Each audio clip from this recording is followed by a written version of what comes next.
As students start a new school year, quality education remains at the top of the public's agenda. I'm David R. Jones, your host for the Urban Agenda and president of the Community Service Society of New York, a nonprofit organization that concerns itself with improving the lives of poor New Yorkers. Today we'll look at how parents, particularly in the city's less affluent communities, can judge how well the public schools are educating their children. We have as our guest Noreen Connell, Executive Director of the Educational Priorities Panel, a coalition of civic groups that monitor the schools. A recent EPP report looks at, quote, beating the odds, high-achieving elementary schools in high-poverty neighborhoods. Welcome to the Urban Agenda. Thank you. So if I'm a parent of a kid going into public school this year and I come from a poor community like Bed-Stuy, Crown Heights, South Bronx, can I get a good education for my kid? Yes, it depends on what school you go to. The standardized tests for a district tend to hide the fact that there are good schools in low-income neighborhoods as well as very bad schools in terms of student achievement. So a lot depends on what public school your child goes to.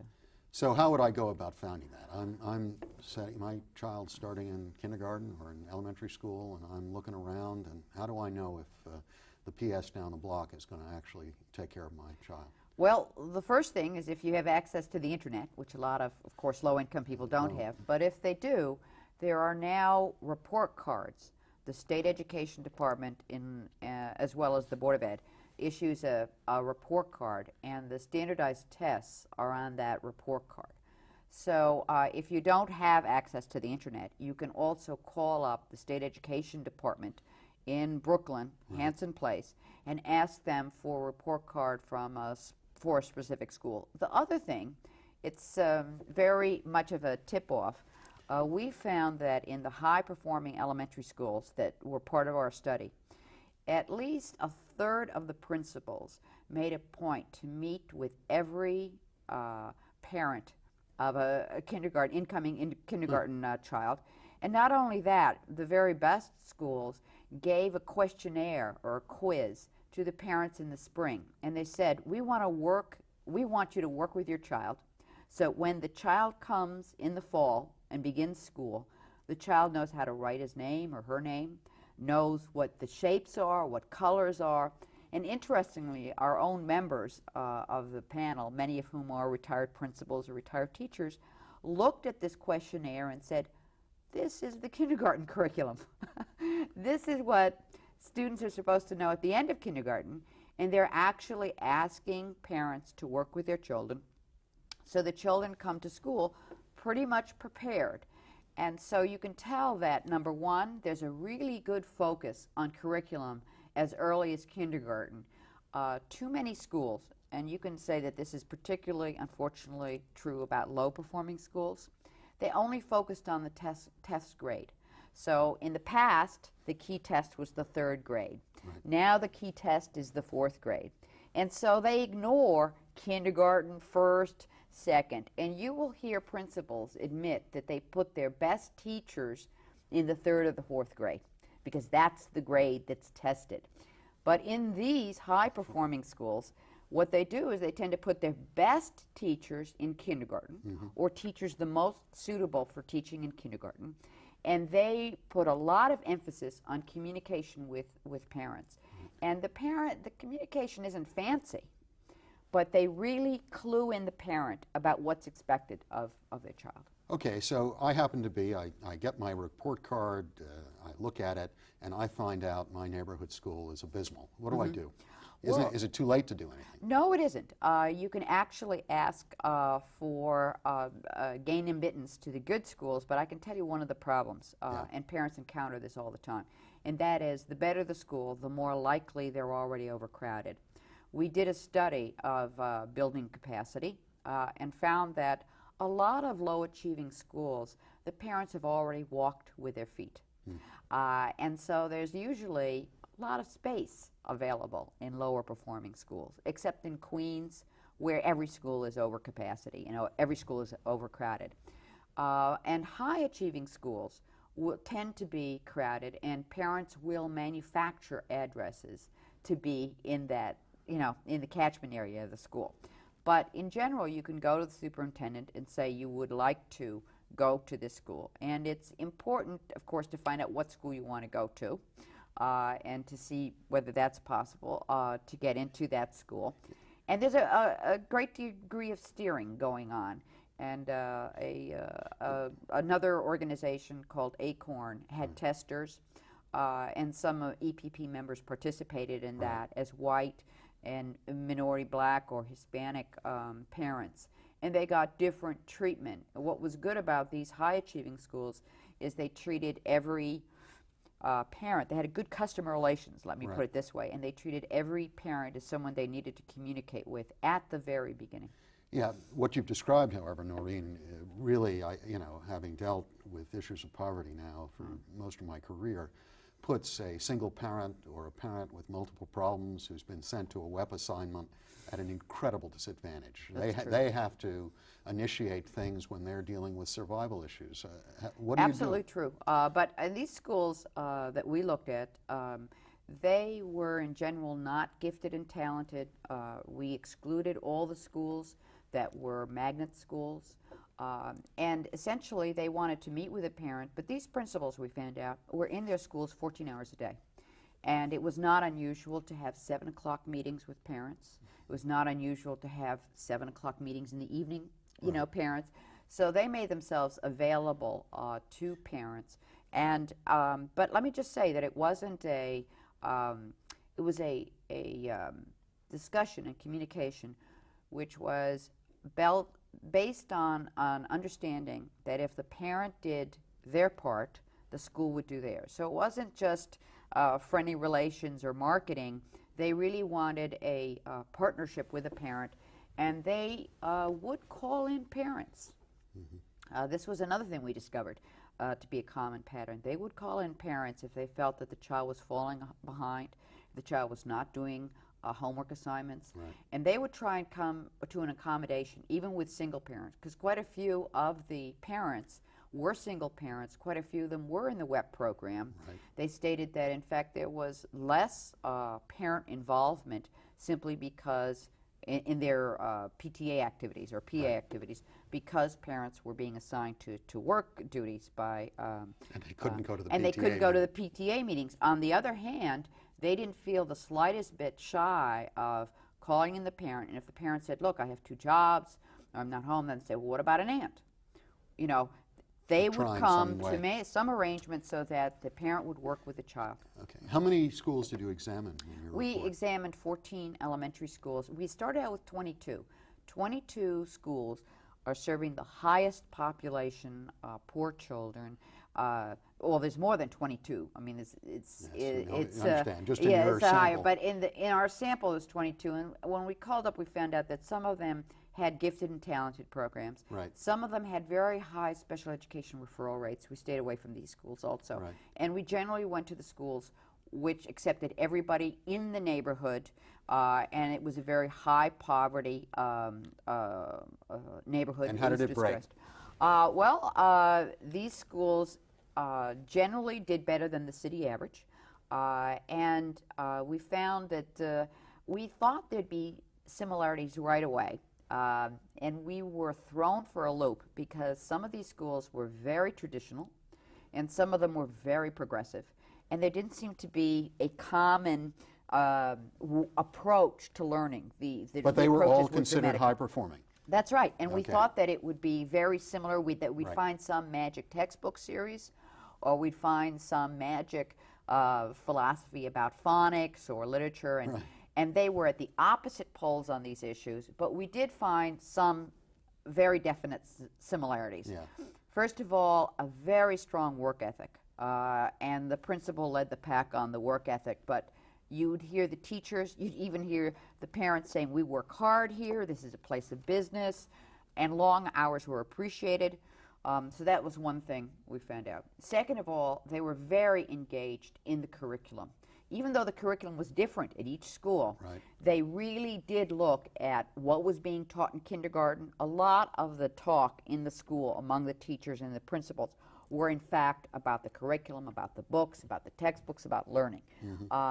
The third thing is we found that there was a stress on writing in these schools, that the children as early as second grade were writing book reports, essays. So it wasn't just reading, but it was also a knowledge that the fourth grade students were reading fourth grade level books, because fourth graders can chomp through 20 books that are meant for second graders. Yeah. So there was a real focus on appropriate, age-appropriate reading matter, and that these fourth graders are actually writing reports.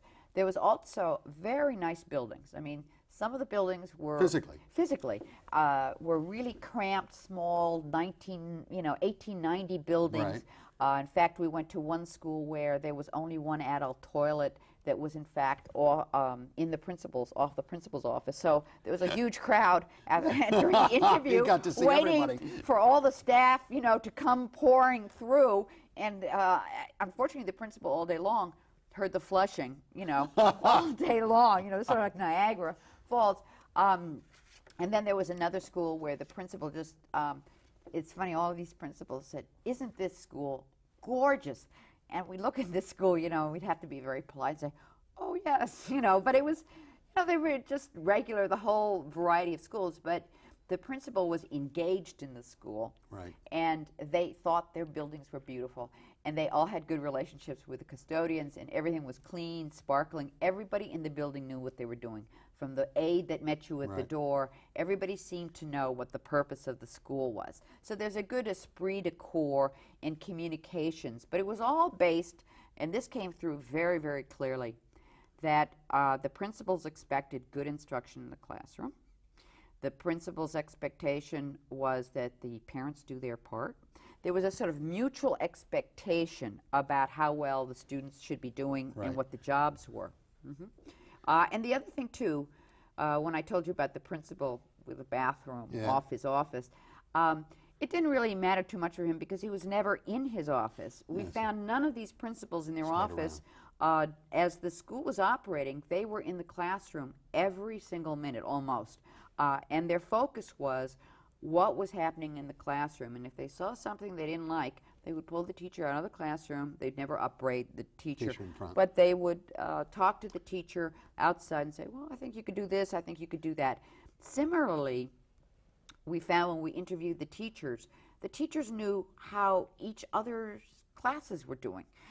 In very traditional schools, what they did is they read the homework of the book reports. They had a literary magazine or a play, so that it was sort of very public teaching. In other words, teachers did know how well the other teachers were doing in the building. In much more progressive schools, what they had is they had interclass visitations, so teachers would visit each other's classes.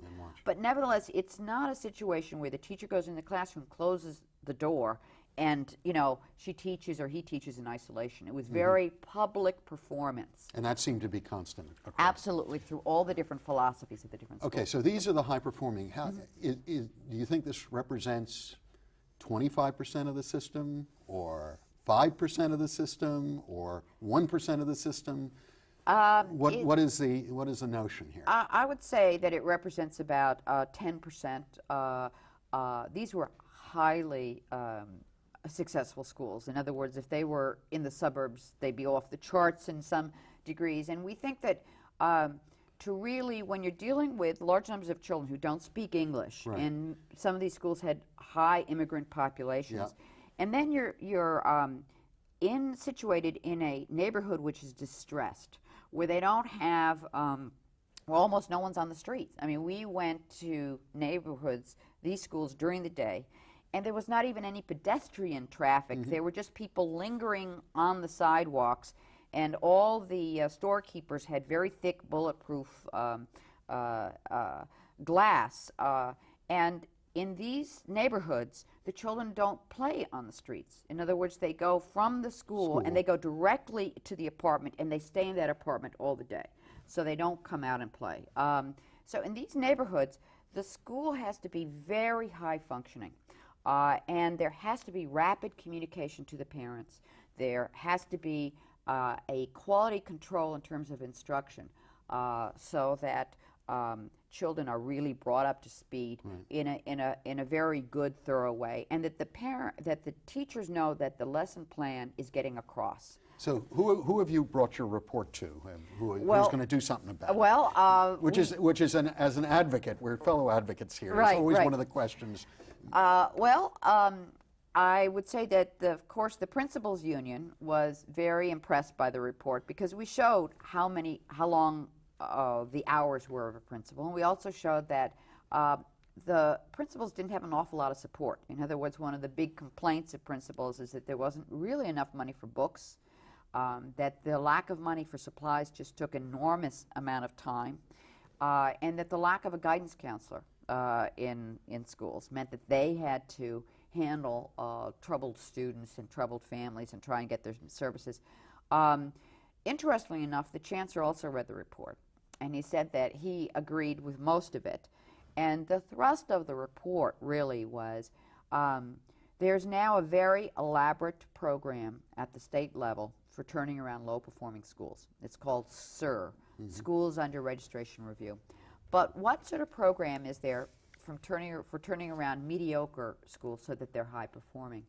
And we felt that there really had to be far more resources so that more of these schools succeed. Because right now, the schools that are succeeding because of just almost an obsession, I hate to say this, an obsessive attention to detail by most principals and a good number of the teachers. And you can't sort of depend on every principal being this, putting in 14 hours a day, plus weekends, plus the summer. You can't depend on this.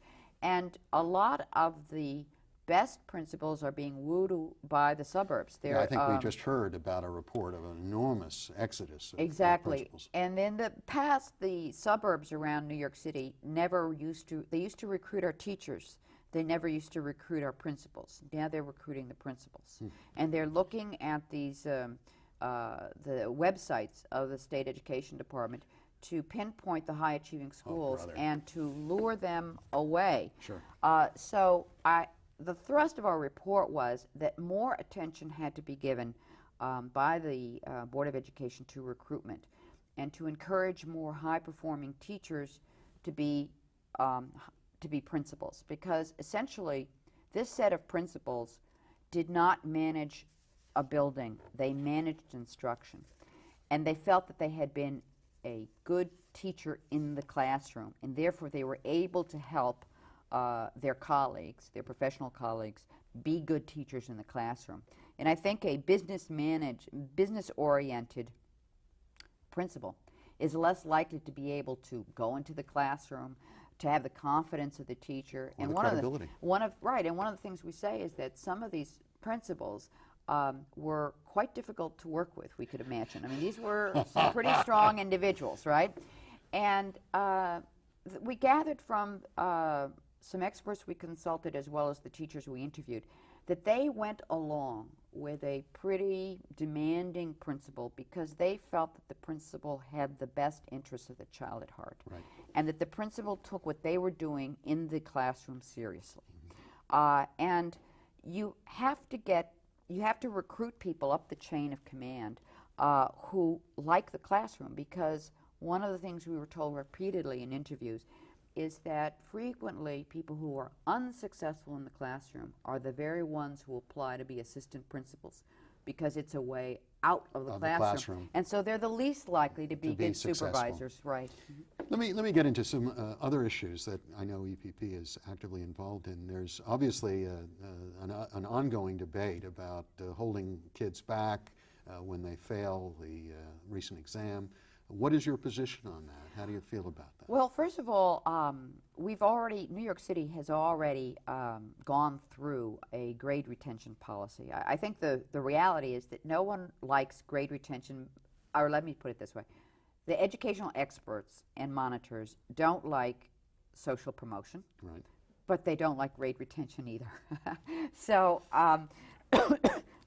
public execution is the only solution. Right, and the important thing for people to understand about grade retention is that it identifies students who aren't doing very well But more often than that, it identifies schools that aren't doing very well, because you will find that low-performing schools have greater numbers of students who are held back because of their test scores. The second thing that people should understand is this is not a cheap, besides the fact that it only identifies still children who need help, but it doesn't provide the help. You have to come up with other strategies, reducing class sizes, Saturday school, peer tutoring, any number. Better teaching. Yes, better teaching. Any number of strategies so that more children succeed. And so the problem with grade retention is that, first of all, it leads to overcrowding. People should know that states that have a statewide policy of grade retention, and when New York City had a policy of grade retention, is that kids are held back. And so what happens is after about 3 years, you can get as much as 25% more children. Which makes the learning environment even worse. Exactly. And then the structure of the school funding in the state and the city is not actually based on supporting increases in student enrollment. New York State gives something called growth aid, but it's never actually covers the amount of actual students. And the amount of money that a school district gets is based on last year's enrollment, not the current enrollment. So what happens is that any district with a growth in student population always falls behind in terms of the amount of money they're getting from the state. And then in terms of the money that they get from the city, it's based on a proportion of the city budget, no matter how many kids are there. So if there's a drop in student population, then there are more resources per school. If there's an increase in the student population, there's less. So how do we fix this? I mean, everyone recognizes that you just can't keep graduating kids along, but what is the recommendation that comes seriously to address this issue? Well, the recommendation is to try more strategies where more children succeed. And that would include turning around low-performing schools, but it would also look to see if there could be experimentation before drastically going into a system-wide grade retention policy. It's to try whether summer school for 7 weeks works, whether you could have retired principals and retired teachers come out of retirement to structure the summer schools, whether you would have Saturday schools. Do we have any understanding of the quality of that summer school experiment that just took place this past summer? No, we don't. The one thing they did do is change the, before, summer school never counted towards a pension. And there was a negotiation with the UFT. What does that have to do with quality? Well, I'll tell you what happened. I would tell you what happened is that the UFT always felt that summer school was a way of accelerating children and trying to reduce costs for the school system. So they were never enthusiastic. I think that there was a problem in recruiting teachers for summer school. I think the other reason, quite frankly, there's two other reasons. One is the lack of air conditioning. That may seem really silly. No, not this summer. Right, but with a very hot summer and with sometimes an inability to open windows, and sometimes there were no fans, but a lot of teachers brought their own fans because they couldn't stand it. It's very difficult with young children in particular to, or even older ones, to keep their attention. And then the second thing is sort of very, very funny, but and it's not brought out in newspapers because it's treated as not serious, but it's a serious barrier, and that is the course is such that most teachers have to be in the classroom for 4 hours without any bathroom breaks. And so, I'm not kidding you, and so the feeling is, you're on your feet. Teaching is sort of like a performance art, and if you could say to a bunch of actors, yes, oh, you're going to be on the stage for 4 hours and no bathroom breaks or anything else. And so there's a feeling that you have to have an awful lot of energy to be able to be in front of a classroom for 4 hours with no breaks. So that's, and very good bladder control as well. Yes, exactly. So that is actually some of the more experienced. Now that's silly. Why couldn't they fix that? Because they don't have enough support staff in the summer school. They want to establish it in a cheaper way, so there's no such thing as what's called procession teachers, or people who come in, not procession, but there's no teachers who come in, cluster teachers who can do art. You know, it's one And give a teacher, break. one classroom, Well, and give a break. Right, there's none. It clearly is unworkable. You can't be serious if you're going to put children in the middle of a hot summer with no air conditioning, a teacher who doesn't want to be there, and we haven't even gotten to their quality. Well, right, exactly. Is there any measure of quality of how well these teachers did? No, but I can tell you that there's a measure of how well the schools did and how well the schools districts did. And this is not a surprise. The lowest achieving schools had the most children that had to be held over, and they had the most children who were held over even after summer school. Yeah. So in some of the lowest achieving school districts with the very same population characteristics as more better performing school districts, they tended to have summer school programs where children who attended them, more than half did not pass the test even after summer school. And one thing that could be questioned is whether a summer school program of 5 weeks Is sufficient to counteract a whole year of lagging behind. Right. And another very serious question is, were parents adequately notified as early as the fall that their children were having difficulty? And when we did our report on beating the odds and we talked to parents about, we treated parents as experts, they said that what was very unusual is that in many schools, they aren't told that their child is doing poorly until the very end. Yeah, of the school year. how can people get a copy of the EPP report? They can call the Educational Priorities Panel, or better yet, fax it. I should mention that it's $15. Okay.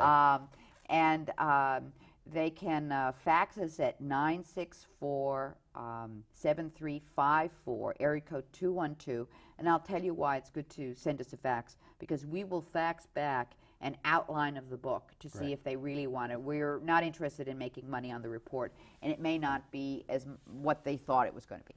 Thank you very much, Noreen. Okay, thank you. New York City needs its public school system. Neither vouchers nor private schools can realistically undertake to educate the 1 million plus students who come from nearly every culture in the world. What works in Cleveland or a smaller city won't work in New York. The scale is simply too large.